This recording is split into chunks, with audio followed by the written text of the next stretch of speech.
Dekat-dekat ni banyak drama tentang Prince Syed dan juga isterinya Fatin yang buat pembedahan bariatrik. Banyak PM saya dan tanya saya, "Doktor, apa ialah pembedahan bariatrik?" Ini adalah perut kita dan ini ialah usus kita. Makanan akan masuk ke dalam perut, lepas tu pergi ke dalam usus untuk penghadaman.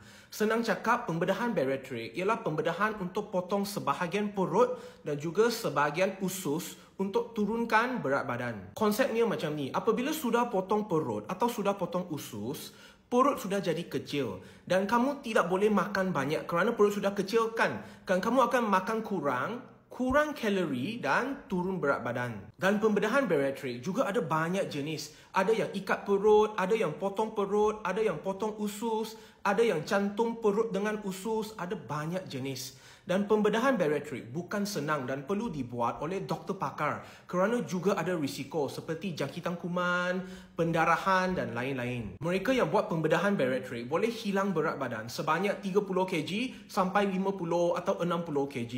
Jika ada persoalan, boleh komen di bawah. Jangan lupa follow, like, comment, save. Terima kasih.